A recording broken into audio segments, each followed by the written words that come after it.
ইসলামের ইতিহাসের অধ্যায়ভিত্তিক যে টপিকগুলো পড়লে তুমি পরীক্ষায় মোটামুটি মিনিমাম 7টা সিকিউ কমন পাবা, আজকে আমরা সেই টপিকগুলো নিয়ে আলোচনা করব। প্রথমেই যাওয়া যাক ইসলামের ইতিহাস প্রথম পত্রে। এখানে টোটাল 7টা অধ্যায় আছে, তার মধ্যে তোমাদের কাছে প্রথম, দ্বিতীয়, তৃতীয় এবং চতুর্থ এই 4টা অধ্যায় মোটামুটি সবার কাছে সহজ লাগে। তো এখান থেকে তুমি প্রথম অধ্যায়ে দেখতে পারো আইয়ামে জাহিলিয়ার যে বিভিন্ন অবস্থাগুলো, সাংস্কৃতিক অবস্থা থেকে যেমন তোমার আছে ওকাজ মেলা, এরপর সাবা মুআল্লাকাত, এখানে রাজনৈতিক অবস্থায় দুই একটা বিষয় আছে, এগুলো দেখবা।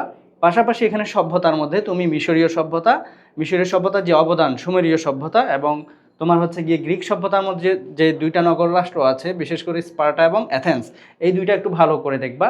আর দ্বিতীয় অধ্যায় যেটা হযরত মুহাম্মদ সাল্লাল্লাহু আলাইহি সাল্লামের জীবনী, এখান থেকে তোমরা তোমার হচ্ছে হিলফুল ফুজুল, এরপরে তুমি দেখবা হিজরত, এরপর হচ্ছে বদর উহুদ খন্দকের যুদ্ধগুলো দেখবা, হুদাইবিয়ার সন্ধি দেখবা, মক্কা বিজয়কে কেন রক্তপাতহীন বিজয় বলা হয়, মক্কা বিজয়টা একটু দেখবা। এগুলো থেকে আশা করি তোমরা কমন পাবা। এরপরে 3 নাম্বার অধ্যায় যেটা, এখানে তোমাদের 4 খলিফা নিয়ে আলোচনা করা হয়েছে, খুলাফায়ে রাশেদিন। তো হযরত আবু বকর রাদিয়াল্লাহু তাআলা আনহুর শাসনকাল থেকে তিনি খিলাফতে আরোহণের পর যে প্রাথমিক সমস্যাগুলো ছিল সেগুলো দেখবা। তাকে কেন ইসলামের ত্রাণকর্তা বলা হয়, মূল কনসেপ্ট এটা থেকে প্রশ্ন হয়। এরপর ওমর রাদিয়াল্লাহু তাআলা আনহুর শাসন ব্যবস্থা, ওসমান রাদিয়াল্লাহু তাআলা আনহুর সময় যে তার বিরুদ্ধে যে অভিযোগগুলো আনা হয় এগুলো দেখবা। আলী রাদিয়াল্লাহু তাআলা আনহুর সময় যে গৃহযুদ্ধ, বিশেষ করে উষ্ট্রের যুদ্ধ এবং সিফিনের যুদ্ধ, এগুলো ভালো করে দেখবা। আর উমাইয়া খেলাফত এবং আব্বাসী খেলাফত, এগুলো আসলে খুবই ছোট অধ্যায় এবং এখানে প্রশ্ন করার স্কোপটা খুবই কম।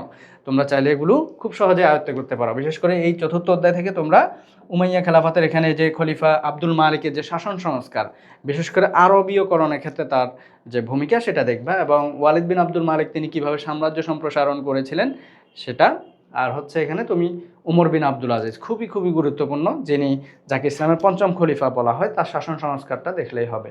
পাশাপাশি যদি সম্ভব হয় আব্বাসী খিলাফত দেখে রাখতে পারো, যদি নাও পারো এই 4টা থেকে তুমি 7টা সিকিউ ইনশাল্লাহ পরীক্ষায় কমন পাবা। দ্বিতীয় পত্রে তোমরা যদি অন্তত 3টা অধ্যায় ভালো করে পড়তে পারো তাহলেই তোমাদের 7টা সিকিউ কমন পাওয়ার আমি গ্যারান্টি দিচ্ছি। আর তোমাদের এটা ছাড়া এখানে বাকি যে অধ্যায়গুলো আছে এগুলো ইসলামের ইতিহাস না, অ্যাকচুয়ালি বাংলার ইতিহাস, তো সেগুলো তোমরা মোটামুটি পারো বা জানো কিছুটা হলেও। এগুলো থেকে কিছু টপিক যদি পড়তে পারো তাহলে তুমি কমন পাবা। যেমন এখানে 3জন শাসক নিয়ে আলোচনা আছে, মোহাম্মদ বিন কাসিমের সিন্ধু বিজয়টা পড়বা ভালো করে, সুলতান মাহমুদের যে অভিযানগুলো এবং সবগুলোতে মোটামুটি তিনি জয়লাভ করেছেন, এই কনসেপ্টটা জেনে রাখবা। এরপরে হচ্ছে মোহাম্মদ ঘুরি, তার যে ভারত অভিযান, বিশেষ করে তরাইনের প্রথম যুদ্ধ এবং দ্বিতীয় যুদ্ধ, এই দুটো একটু ভালো করে দেখবা। এরপরে দ্বিতীয় অধ্যায়ে যদি আমরা আসি, এখানে তোমার আলাউদ্দিন খলজির যে মূল্য নিয়ন্ত্রণ ব্যবস্থা ভালো করে দেখবা। এরপরে আছে তোমার গিয়াসুদ্দিন বলবনের যে কঠোর নীতি, সেটাও একটু দেখবা। আর তোমরা এই অধ্যায় থেকে পাশাপাশি সুলতানা রাজিয়া, একজন মহিলা শাসক যিনি এখানে শাসন করেছেন, তার শাসনকালটাও একটু ভালো করে দেখে নিবা।